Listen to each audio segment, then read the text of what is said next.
Salam alaikum Bazoul, bonsoir. Je voudrais d'abord dire, d'emblée, pour ceux d'entre vous qui ne seront pas d'accord avec moi, que moi aussi, j'estime que l'État français, comme tout État dans le monde, n'est pas un modèle absolu de vertu. Il n'y en a pas, de toutes les façons, dans le monde des humains. Chez les animaux, peut-être. Oui, en France aussi, la démocratie reste un concept relatif, où le pouvoir de l'argent et de la cooptation joue le rôle principal. En France aussi, la justice est un concept qui reste relatif, où sans argent, le justiciable est ipso facto démuni, où les frais de justice sont au-dessus de ses moyens.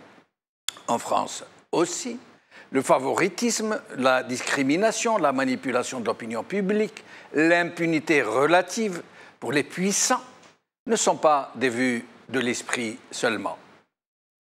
Mais nous allons, malgré ces sombres aspects, prendre tout de même le système français comme étalon pour évaluer le système algérien, celui de ses barons, de ses élites ou des pseudo-élites, de ses institutions. Pourquoi la France? Parce que ce sont les barons même du régime qui nous l'imposent, puisqu'ils en font une quasi-référence, voire un modèle dont ils copient, que dis-je, dont ils singent, dont ils miment, non pas la quintessence, mais les apparences, juste les apparences, la façade, comme c'est le cas de ces institutions et de la pratique politique. Oui, en Algérie aussi, il y a un Parlement avec une chambre basse et un Sénat. Oui, il y a aussi un Conseil constitutionnel, une Cour des comptes, président de la République, appareil judiciaire et une flopée d'organismes en tout genre qui vont de l'anticorruption au Haut Conseil de la Mazirité. Mais tous, sans aucune exception, toutes ces institutions sont des coquilles vides, sans aucune vraie représentativité, issues de la fraude électorale ou de la cooptation. Pourquoi la France? Parce que ce pays est le refuge, la base arrière, la terre d'asile, le port d'attache de tous les barons du régime ou de quasi tous les barons du régime, excepté quelques rares exceptions qui ne font que confirmer la règle. L'Algérie compte environ 700 ministres dans son histoire depuis son indépendance. Plus de 500 parmi eux et leurs familles se sont installés dans ce pays. 500 sur 700. En plus de dizaines de milliers, je sais ce que je dis, je ne parle pas de milliers, de dizaines de milliers de cadres supérieurs, de hauts fonctionnaires, de hauts gradés de l'armée et de clients du régime. C'est dans ce pays, la France, qu'ils se sont ménagés des résidences cossues, qu'ils lavent leur argent sale, qu'ils soignent leurs grands et petits bobos, qu'ils y prodiguent un enseignement de qualité pour leurs mioches, qu'ils envoient leurs bobonnes se refaire une beauté dans leurs instituts de beauté. C'est la langue de ce pays qu'ils parlent à leurs enfants, chez eux. Et ce sont les valeurs de ce pays, de démocratie, d'humanisme et d'esthétisme, qu'ils subliment quand ils les comparent à celles de leurs pecnos de compatriotes. Pourtant, en Algérie, quand ils sont aux affaires, quand ils sont aux responsabilités, comme ils disent, ils ne font rien de ce que font leurs idoles françaises, dont ils disent qu'ils sont leurs maîtres à penser, qu'ils imitent jusque dans leurs baise-mains, jusque dans leur façon de humer le cognac, dans leur rang de jambes et dans la très raffinée mimique de bouche en cul de poule. Quand ils font semblant de s'indigner, quand ils sont entre gens civilisés, bien sûr. Mais le pire, pour ces gens qui ont fait de la France leur modèle civilisationnel et la référence matricielle de toute leur façade en trompe-l'œil, et qui ne font jamais comme les responsables français, quand ceux-ci sont face à leurs égarements, à leurs déprédations, à leurs fautes, aux scandales qui leur tombent sur la tête.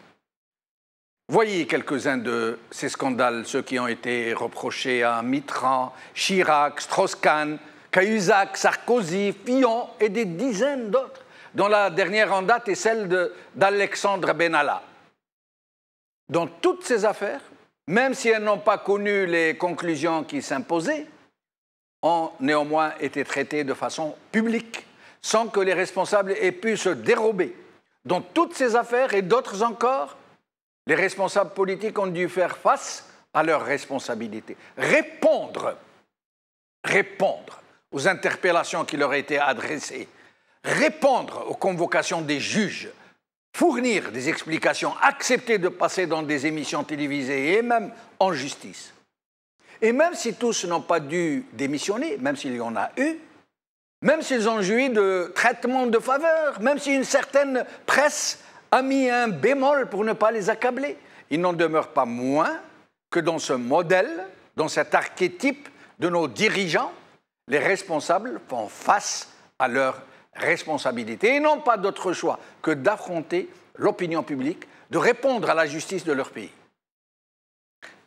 C'est le cas qui vient de se produire pour M. Macron, qui a reconnu que dans cette triste affaire de M. Benalla, il était le seul responsable. Même s'il l'a dit devant ses troupes, même s'il y a à dire et s'il y a à discuter sur cette sortie, mais il n'en demeure pas moins qu'il a répondu, qu'il a parlé, qu'il s'est adressé à l'opinion publique. En Algérie, ce n'est pas seulement qu'ils n'assument pas, ce n'est pas seulement qu'ils n'acceptent pas de passer en justice, c'est qu'ils ne sont même pas là. Comme dirait ce Marseillais, nous, à Marseille, on n'en parle même pas. Aujourd'hui. Afrique.com. L'Algérie en roue libre, par la rédaction. Alerte Info. La santé de Bouteflika, un secret d'État, par Alerte Info. Monde Afrique. Algérie, de nombreux limogeages dans l'appareil sécuritaire, par la rédaction. Ali Bye Bye et les 40 Khaténi. C'est le titre de notre émission d'aujourd'hui. Brahim Younsi est en train de rigoler sous cap. Oui. Ali Bye Bye pour Ali Baba et les 40 voleurs. Nous, on a préféré Ali Bye Bye et les 40 Khaténi, puisque là, tout le monde Khaténi. Donc, Brahim Younsi est avec nous. Merci, c'est Brahim d'être avec nous. Merci à vous. Brahim Younsi, qui est un ancien cadre du MDA. Avec nous au téléphone, j'ai le plaisir toujours renouvelé d'accueillir le commandant Azdine. Merci, c'est Azdine d'être avec nous. Allah Yaïsek, c'est moi qui vous remercie énormément. Merci, c'est Azdine. Et nous aurons aussi avec nous, toujours avec autant de plaisir, Hafid Darraji, journaliste sportif. Hafid Darraji, merci d'être avec nous. Ah, on ne l'a pas encore au téléphone. Brahim Younsi. Dans ce pays où les scandales, en Algérie j'entends, où les scandales font florès, si je peux me permettre l'expression. On n'a jamais entendu un responsable venir nous dire « je suis responsable », comme vient de le faire Macron, même s'il y a à dire dans cette reconnaissance de Macron. La seule fois, à ma connaissance, où un responsable a reconnu ses turpitudes, et quelle turpitude! M. Sidi Saïd de l'UJTA, qui était venu devant la barre, il tremblait de tous ses membres, et devant la juge, il avait dit « Madame, je reconnais avoir trafiqué le PV du conseil d'administration pour placer l'argent des travailleurs dans la banque Khalifa. » Et ce n'est pas rien. On dit que c'est entre 3 et 4 milliards de dollars qui sont perdus. Et qu'est-ce qu'elle lui a dit, la juge? La seule fois où un responsable, elle lui a dit « Non. L'appel de renvoi ne vous désigne pas comme un accusé, mais un témoin. Donc ne tremblez pas, n'ayez pas peur, vous allez repartir chez vous. » Donc, sinon, ils ne reconnaissent jamais. malgré tous les crimes qu'ils ont connus, leur déprédation, leur turpitude. D'où nous vient cette attitude de nos responsables, eux qui font référence à leur modèle français, à leur archétype français, dans tout ce qu'ils font, même dans leur façon de parler. Je vais même aggraver notre cas, et leur cas. Oui, alors? Non seulement ils ne reconnaissent pas, oui. Non seulement ils ne sont pas des justiciables comme tout le monde, oui. Mais ils bénéficient de promotion. On les remercie de ne pas avoir reconnu et d'avoir commis des turpitudes. Et on peut les citer. Par exemple? Sidi Saïd, qui perdure, qui dure et perdure dans la fonction. Absolument. Le secrétaire général de l'UJTIA reconduit ad vitam aeternam. La rente est là. Mais il n'est pas le seul. Non, il n'est pas le seul. Parlons de Tebboune. Oui. Il était impliqué dans l'affaire Khalifa. Il redevient ministre, puis Premier ministre. D'ailleurs, en récompense d'avoir participé. Le chef de l'État. L'affaire de la Cour des comptes, l'affaire de détournement des sommes pour la construction du MAE. Le pouvoir absolu corrompt absolument. Et non seulement ils ne reconnaissent pas, mais ils semblent comme s'en vanter, comme si c'était une clé, une panacée pour avoir accès mais c'est ça le problème. Au Cénacle. Tout à l'heure, vous avez parlé de la démocratie.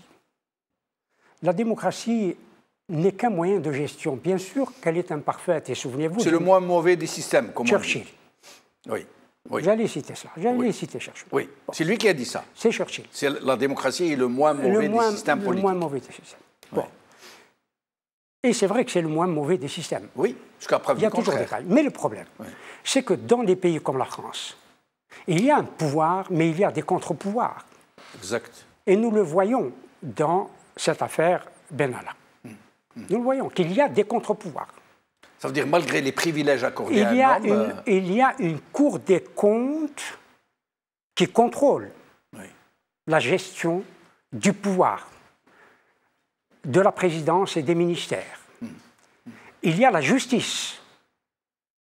On fait référence, par exemple, à un article, l'article 40, du Code de procédure pénale actuellement. Oui. Tout fonctionnaire, tout haut fonctionnaire, tout agent de l'État, dès qu'il observe, constate un crime ou un délit, il doit en informer, saisir le procureur. Et c'est une obligation, sinon c'est une forfaiture. C'est une forfaiture. Il y a eu quand même certains cas où, par exemple, quand il s'agit d'étrangers, comme Ben Barka, comme Alim Sili, où l'État et la justice n'ont pas joué entièrement leur rôle. Mais là, nous avons, j'allais dire, des services parallèles. Oui. Il y a eu toujours des services parallèles, et nous l'avons vécu. Siazdine va pouvoir en parler. Oui.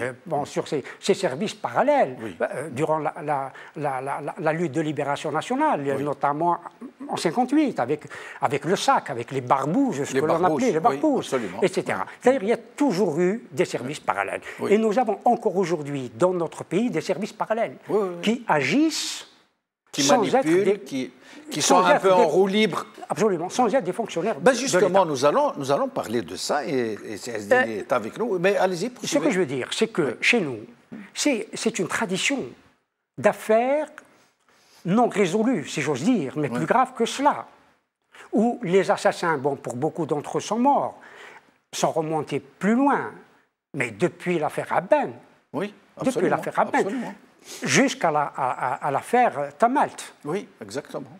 Jusqu'à l'affaire Tamalt. Aucune affaire n'a été... Jusqu'à l'affaire plutôt de la plus récente, celle du gendre de commandant Azdin. De commandant, absolument. Hamza, absolument. Hadjoti, qui a été... Alors nous allons parler d'ailleurs. Tout à fait. Et personne n'assume, personne ne reconnaît. Nous avons Aben, assassiné par les siens.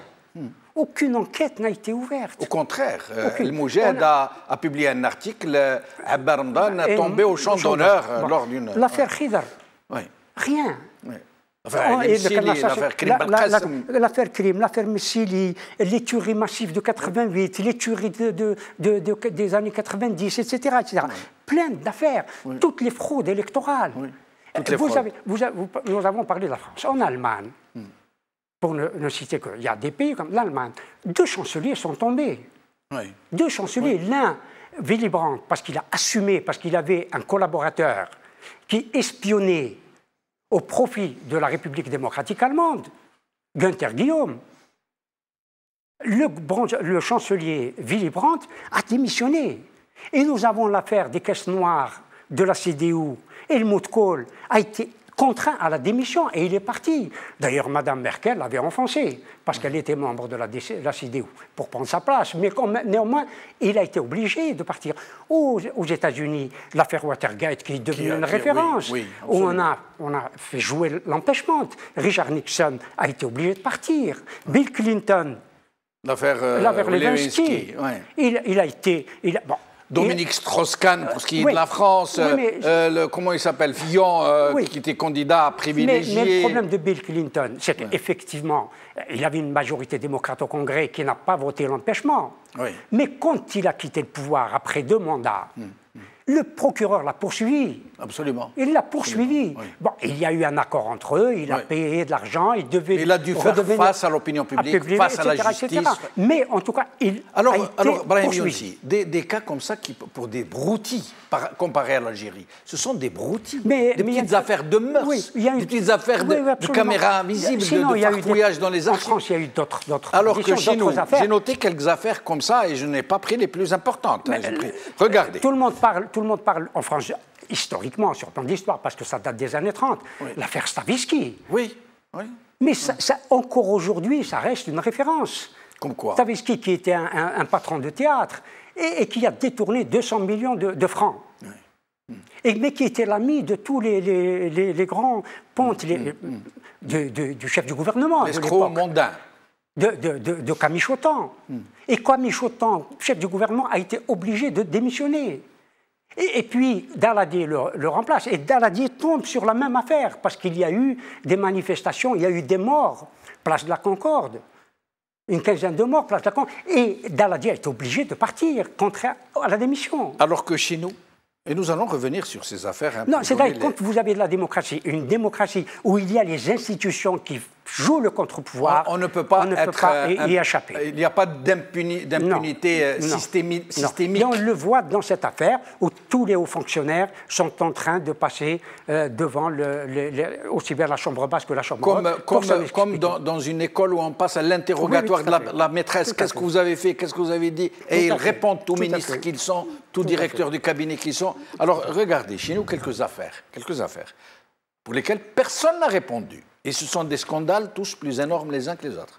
L'affaire du fils de Ould Abbas, quand il a été pris la main dans le sac avec de l'argent au Club des Pins, dans le domicile paternel, de l'argent en devises, de l'argent en dinars, des milliards, avec des listes, avec des preuves. Et Ould Abbas lui-même nous avait dit « laissez l'affaire entre la justice » étouffée, personne n'a répondu. L'affaire Autoroute, où étaient impliqués Ammar Houl et Ali Haddad. Il ne s'est rien passé. L'affaire Sidi Saïd, dont on a parlé tout à l'heure, dans l'affaire Khalifa, rappelons-le, qui a payé, lui seul, et quelques lampistes. Il est en prison aujourd'hui, alors que tous ceux qui ont profité de lui, qui l'ont sucé, qui l'ont vampirisé, n'ont pas été inquiétés du tout. Plus que ça, le liquidateur, celui qui a liquidé les dossiers de l'affaire Khalifa, a brûlé 50 cartons. 50 cartons d'archives au prétexte que c'était des doubles. Il ne s'est rien passé. Je vais aller plus vite. L'affaire BRC, qui a été dissoute sans audit par le président, par décret présidentiel, pour qu'on n'aille pas plus loin et qu'on ne déterre pas d'autres choses.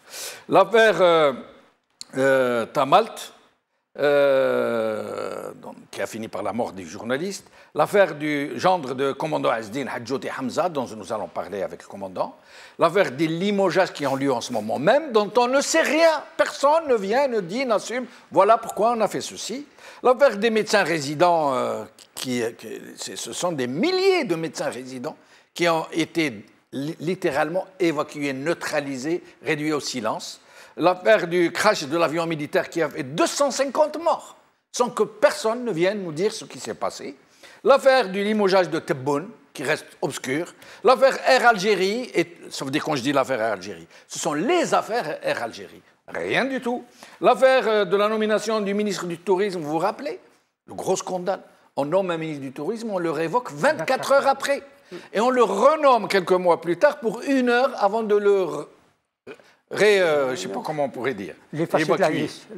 L'affaire des Panama Papers, ou les affaires Panama Papers, les détournements des terres agricoles, les scandales qui touchent aux mœurs, comme celle des maires, des chefs d'Aïra, de l'affaire Naftal, etc., les casseroles Bouchouareb, les affaires énormissimes de surfacturation de devises étrangères, l'affaire des logements de malfaçon fautive, l'affaire des scandales du Hajj, l'affaire des Harraga, et j'en passe, et des meilleurs. Mais quand même, on a poursuivi oui.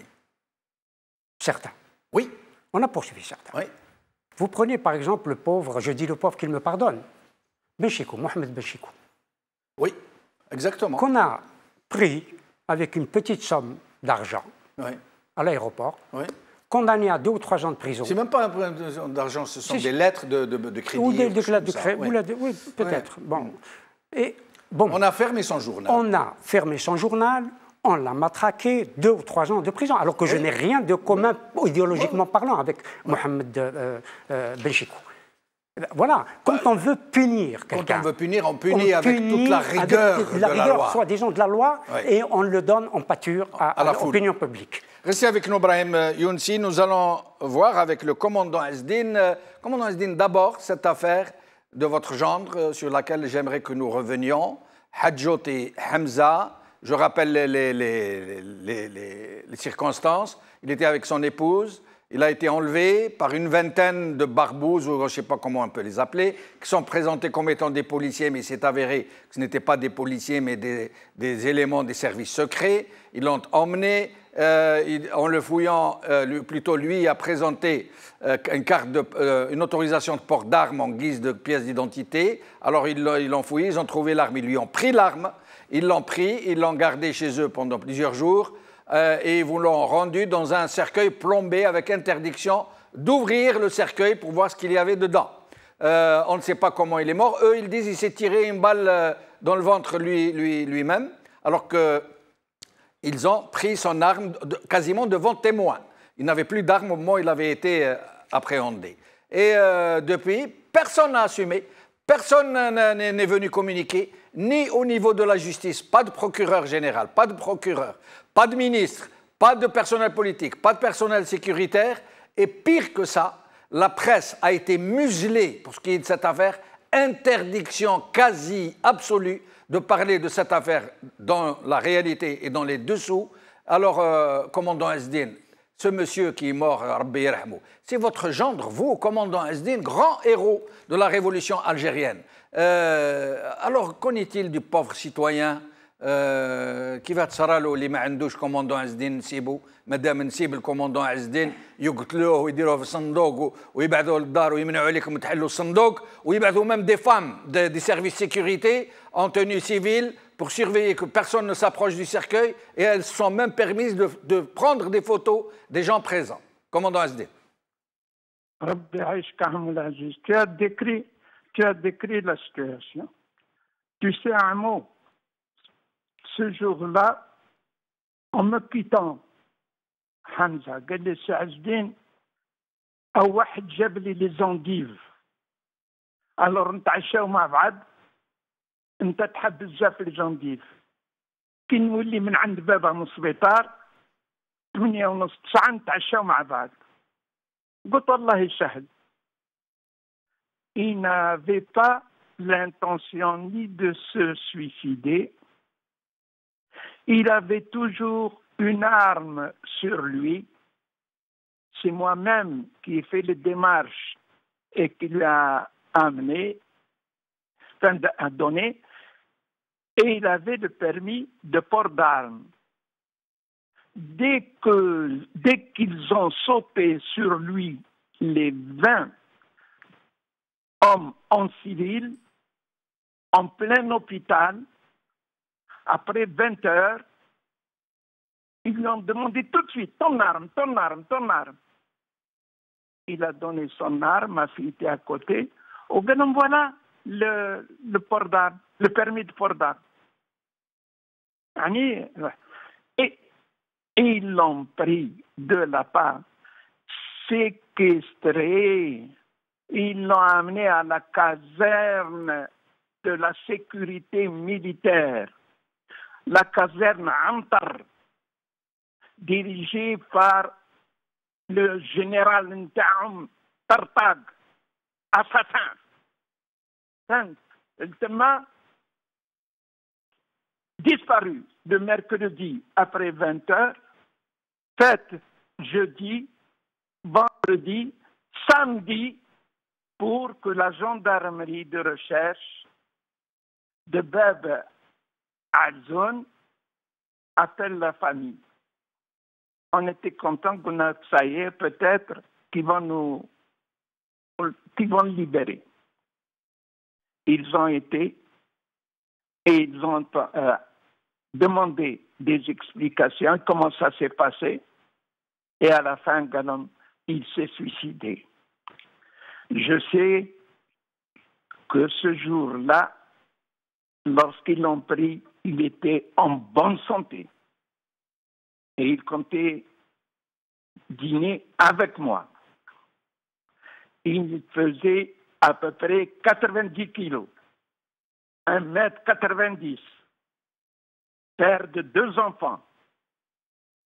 Ils l'ont enlevé, séquestré, torturé, et ils nous l'ont rendu dans un caisson cloué, avec interdiction d'ouvrir le caisson. ونقول لك واحد الكلمة شوف tous ils étaient complices avec ce pouvoir pourri, pouvoir d'assassin. J'ai dénoncé l'État parce que c'est un crime d'État. Ils l'ont enlevé et l'Ilium, aucune nouvelle. Ça, commandant Asdin, est-ce qu'il y a eu une seule personnalité, civile, judiciaire, politique, qui a communiqué sur l'affaire, qui a expliqué l'affaire, qui a essayé de demander une contre-expertise de l'autopsie, qui a essayé de demander l'exhumation de la dépouille mortelle pour une contre-expertise? Est-ce qu'il y a eu quelque chose, une quelconque reconnaissance, un quelconque début d'enquête? Absolument rien. J'ai saisi le président, parce que le président, j'ai fait recours à lui, 11 lettres, 11 lettres. Jamais il a daigné me répondre. J'ai écrit au ministre de la Justice. J'ai essayé de toucher par téléphone le général Gaïd Salah. Walou. J'ai essayé de toucher Ouyahia. Ouyahia Walou. Tous ces gens-là, ma kench wahed. Les gars, il y a Saaldin, voilà, je vais te répondre. Personne, mutisme. Quant à la presse miskina, ils l'ont muselé. Il n'y a plus de presse chez nous. Ils ont poussé jusqu'à forcer la presse à s'auto-censurer. Ici, il n'y a plus de liberté d'expression.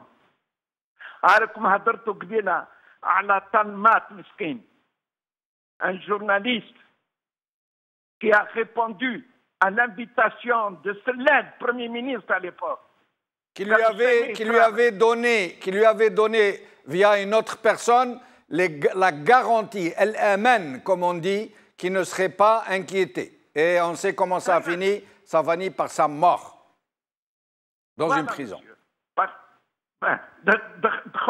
En pleine santé, dans un cercueil. C'est un pouvoir pourri. La justice est sinistrée en Algérie. Mais commandant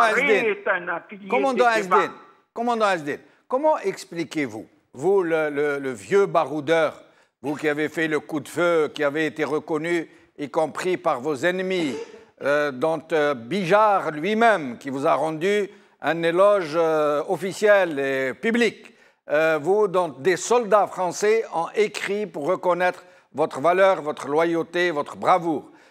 Comment expliquez-vous? Vous avez commis des fautes aussi, je dois le dire, en soutenant parfois ce régime qui aujourd'hui nous opprime tous, et vous y compris.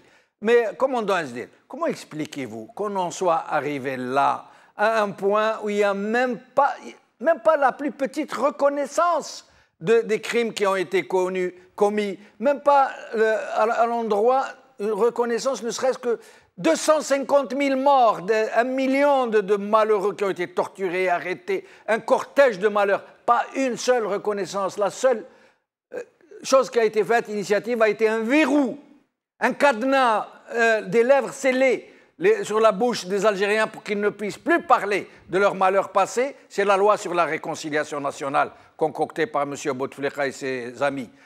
Comment expliquez-vous qu'on en soit arrivé là, à un tel déni, à une telle indifférence, je dirais à un tel mépris de ces barons contre Réchi? Eh oui, monsieur. نقول دائما وقلتها لكم déjà dans une émission ركبة مايلة من 62. شوف, ils ont pris le pouvoir, ils ont maîtrisé la situation par la répression, partout. Je vais vous faire dans le détail ce qu'ils ont fait. Ils ont tué des opposants même à l'extérieur. خضر شكون قلت له كريم بالقاسم شكون قلت له أركا هدرتو كبيرة مثلي يا alors qui est-ce que c'est le pouvoir il a mis dans sa poche la justice. أرك تشوف les scandales qu'il y a. Vous avez bien tout à l'heure bien décrit أنت et إبراهيم. والله سيدي واش تحب نقول لك خلاصوا رجال. Restez avec nous sur cette parole ô combien خلاصوا رجال. Restez avec nous sur cette parole ô combien affligeante, je dirais. Et je reviens à vous dans un instant, commandant Azdin. Brahim Younsi, nous allons d'abord écouter Macron, puis nous allons revenir sur quelque chose de très important dont je viens de parler, au sujet de 250 000 morts. Quelques images de M. Macron. S'ils cherchent un responsable, dites-leur chaque jour, vous l'avez devant vous. Le seul responsable de cette affaire, c'est moi. Et moi seul. Et les valeurs qui nous ont fait, ce qui nous a conduits là, ça n'est pas la République des fusibles, ça n'est pas la République de la haine, celle où on fait trinquer un fonctionnaire ici, un collaborateur là. On ne peut pas être chef par beau temps et vouloir s'y soustraire lorsque le temps est difficile. S'ils veulent un responsable, il est devant vous, qu'ils viennent le chercher. Et ce responsable, il répond au peuple français et au peuple souverain. Et attention. Voilà, Younsi, entre autres scandales, entre autres crimes, cette histoire qu'on ne peut pas qualifier de génocide, mais puisque ceux qui l'ont commis sont de la même race, de la même ethnie, de la même religion. Mais il y a eu une tragédie indicible. Pendant une vingtaine d'années, on a tué, on a torturé, on a enlevé, on a séquestré, on a manipulé, on a créé un terrorisme pédagogique pour tuer les plus braves, les plus méritants, les plus estimés, les plus admirés d'entre nous, pour pouvoir retourner la population contre ceux qu'ils ont privés de leur victoire électorale. Mais la seule reconnaissance a été une reconnaissance scélérate, si je peux dire, puisque ça a été la charte nationale pour la réconciliation. Circuler, il n'y a plus rien à voir. Par référendum, s'il vous plaît, parce qu'ils ont posé la question au peuple d'une façon simple. Ou vous acceptez de pardonner, ou vous allez continuer de mourir. On ne va pas donner le coup de sifflet de la fin. Et le peuple, une partie du peuple a voté oui, et dorénavant et désormais, il est interdit d'en parler seulement. Non pas de déposer plainte, même si vous avez des preuves qu'un tel, et vous-même, votre propre frère a été enlevé, il a disparu, il n'est plus jamais reparu. À ce sujet, Brahim Younsi, qu'est-ce que ça vous inspire, vous, parents de victimes? Beaucoup de choses. Beaucoup de choses. D'abord, Azdin en a parlé, oui. C'est l'absence de justice, la plus élémentaire.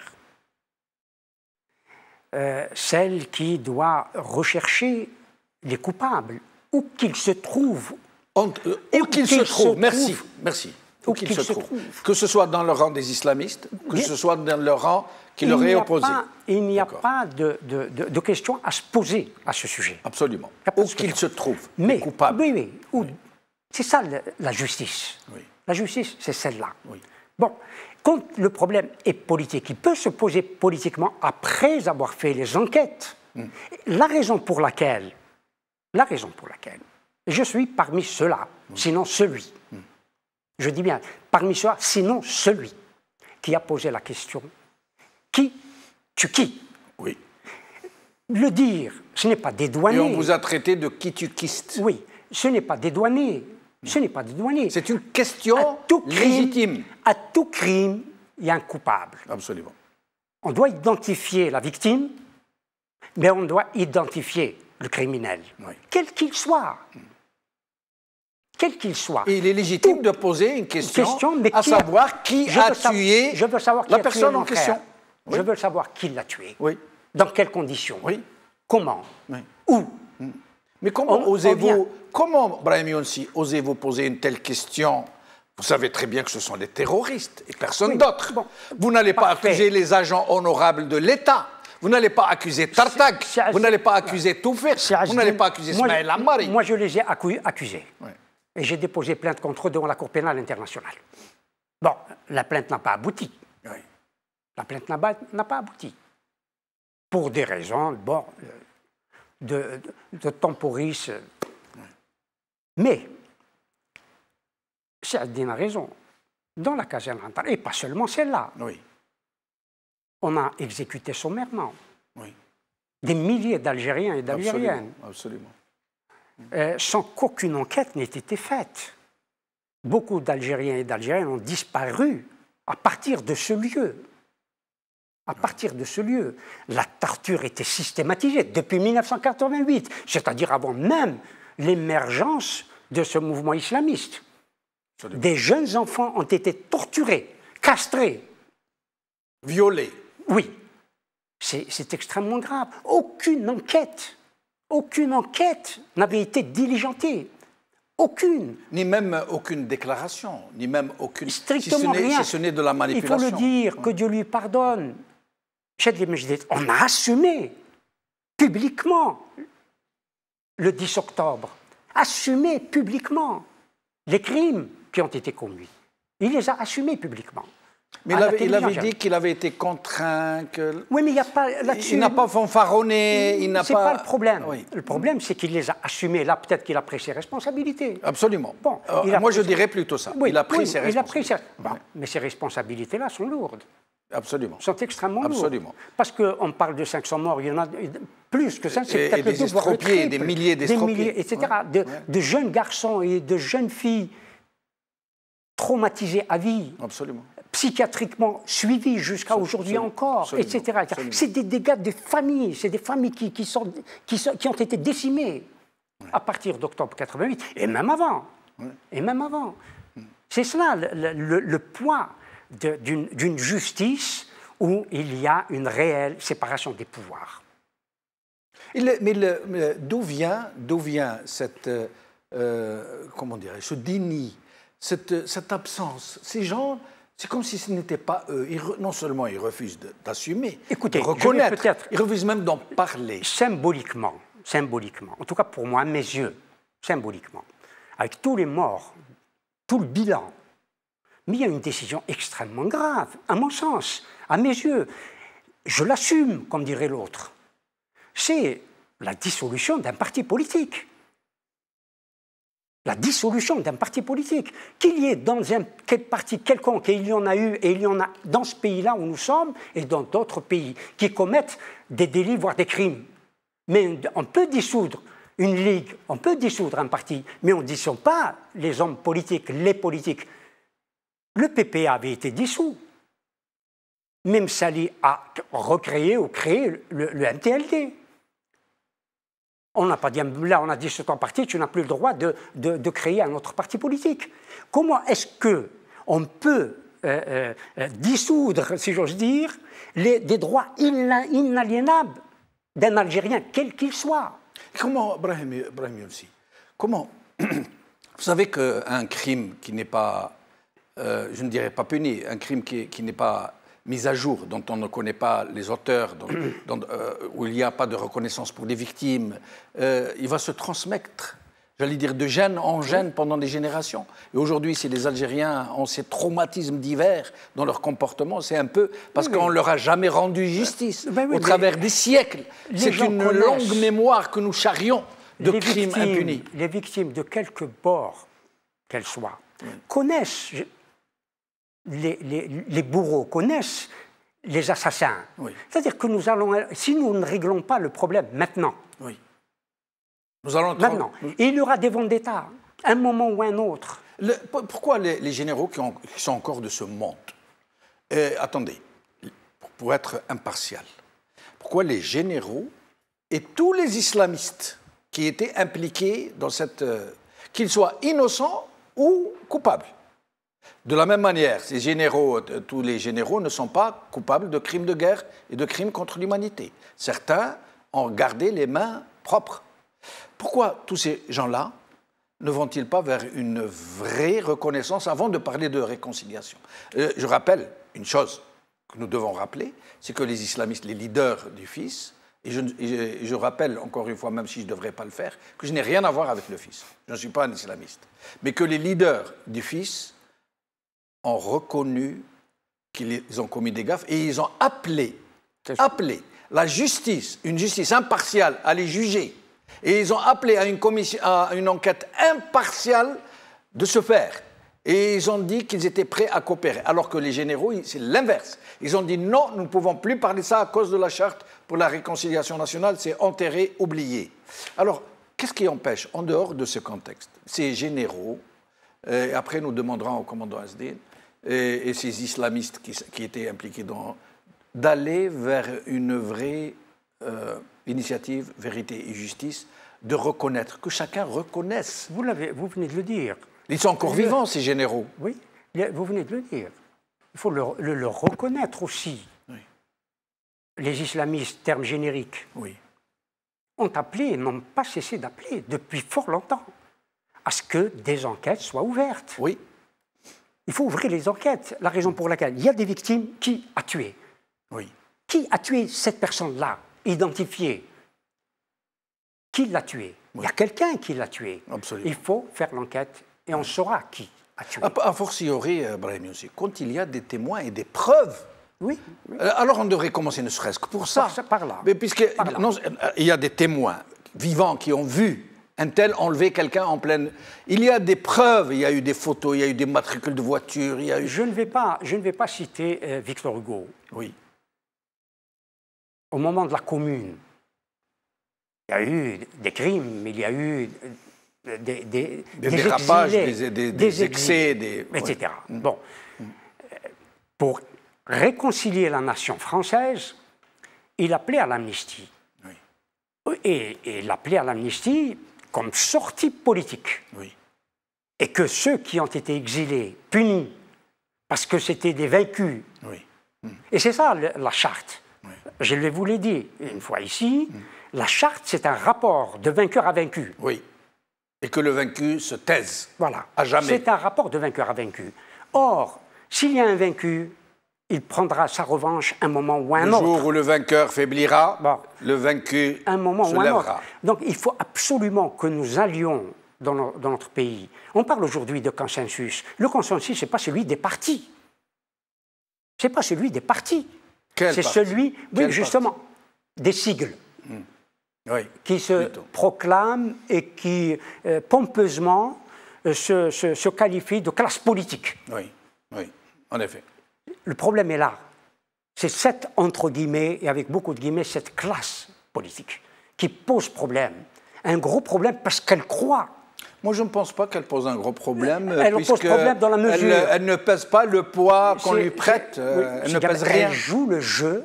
Elle joue le jeu, mais... Elle joue le jeu à la fois à travers l'agrément et, d'autre part, plus grave encore, quand elle est dans les institutions, alors que nous savons qu'elle ne peut rien contrôler, qu'elle ne peut rien faire, même les lois, elle n'en a pas d'abord l'initiative, même quand ils font des propositions de loi, ne sont pas acceptées. Absolument. La moindre des choses. C'est même pas khadra ba'd asha ou la khadra en fouq termes asha. de contrôle, du gouvernement, il faut se lever tôt. Commandant Azdin, qu'est-ce que vous diriez de...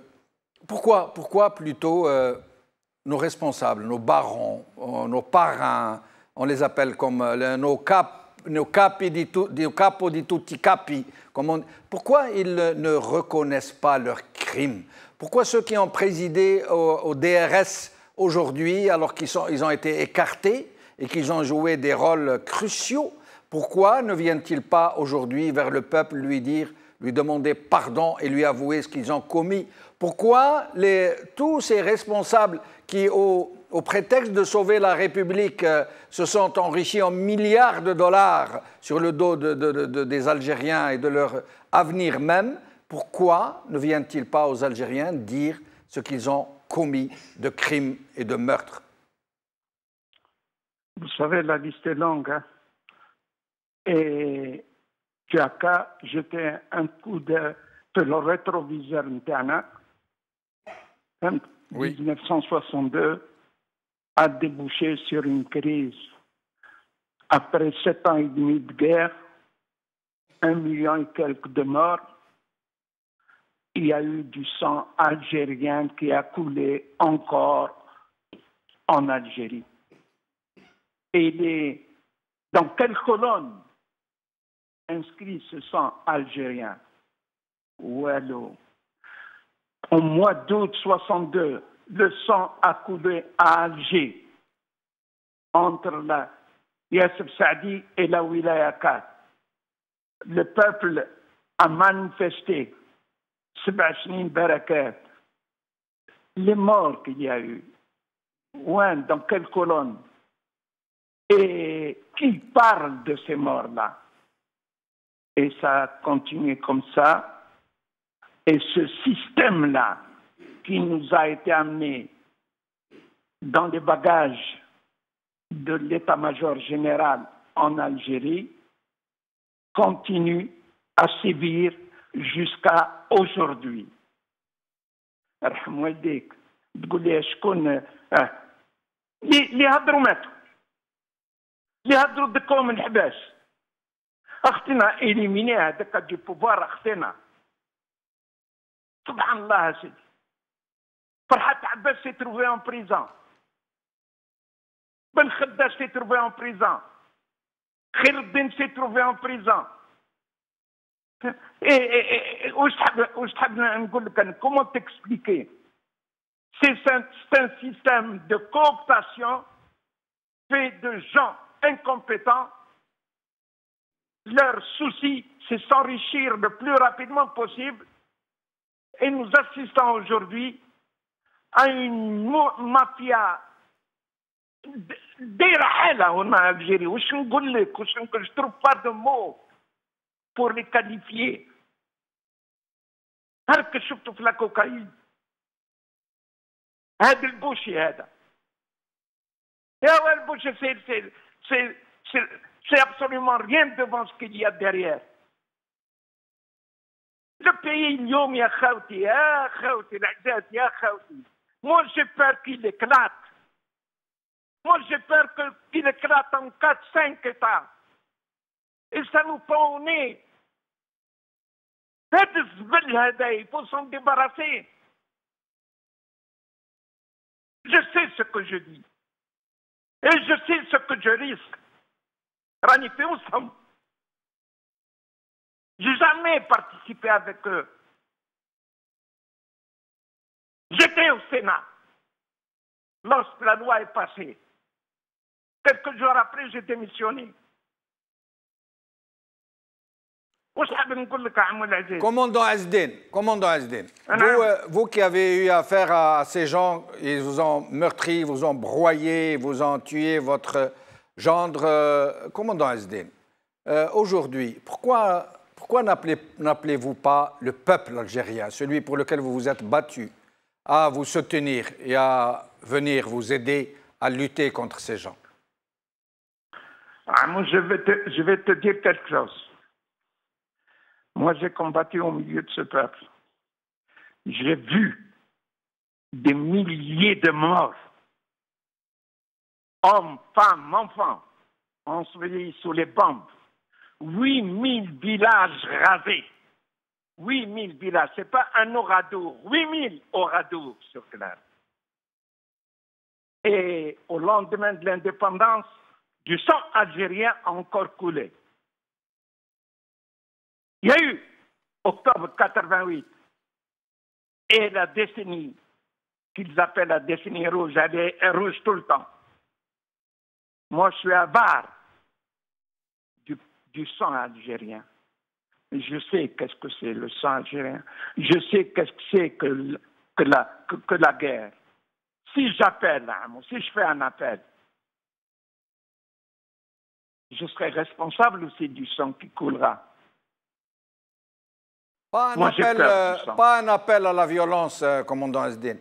Personne dans cette chaîne n'appelle à la violence. Pourquoi ne pas appeler les Algériens à d'abord vous soutenir dans votre affaire, vous êtes seul au milieu des loups, mais aussi à appeler les Algériens, vous, le commandant Ezdine, à relever la tête, à se battre par la contestation politique et non pas par la violence, parce que la violence ne peut servir que ce régime qui sait si bien la manipuler. Très juste. Madabia, que je m'adresse au peuple algérien. Oh là là, ce que j'ai écrit. La presse est muselée. Sauf à travers mon gendre, Hadjoti Hamza, j'ai compris quelque chose à Nimakanj. Rien. La vie d'un homme ne vaut pas une demi-page de publicité. Chopom Chedenom Amo. Raptenom, la presse n'accepte pas. D'abord, Daira boycott aliena. Mais, commandant Ezdine, nous sommes arrivés à la fin de l'émission, mais je vais vous dire une chose avant de vous quitter. Le Magharibia vous sera toujours ouverte. Les portes de Magharibia vous sont ouvertes pour venir vous exprimer, crier, appeler les Algériens, parler à vos compatriotes et dénoncer ce qui a été commis contre vous et contre tous les Algériens. Barakallahu fik, commandant Ezdine, merci d'être des nôtres. Le mot de la fin, je voudrais que Ezdine écoute. Oui, vous êtes avec nous, commandant Ezdine. Nous avons eu, Ezdine, deux opportunités, deux ruptures, de vraies ruptures avec le système. En 1988, que vous avez vécu, certainement, moi je ne l'ai pas vécu, parce que j'étais ici, exilé, et 1992, je considère personnellement, au 91, le 26 décembre 91, je considère personnellement, avec beaucoup d'autres d'ailleurs, que les élections législatives de 1991 ont constitué une rupture, et une rupture radicale d'avec le système que vous faites remonter jusqu'à 1962, à juste raison d'ailleurs, à juste raison. J'ai longuement travaillé avec Ahmed Mbla pour le savoir, mais ces deux ruptures-là, je crois qu'elles n'ont pas été suffisamment soutenues par ceux qui se revendiquaient de la démocratie. Et nous en reparlerons dans des émissions, Inch'Allah, Brahim Younsi, toujours avec autant de sens de la responsabilité, parce que les seuls aujourd'hui qui assument leurs responsabilités sont les citoyens algériens qui acceptent de s'exprimer publiquement, sans peur et sans reproche, si je peux dire, si je peux emprunter cette devise au chevalier Bayard. Oui. Commandant Ezdine, merci infiniment de nous avoir accompagnés. Brahim Younsi, merci. Et surtout à vous, chers amis, merci de nous avoir suivis. B'khaw ala khair, b'slama.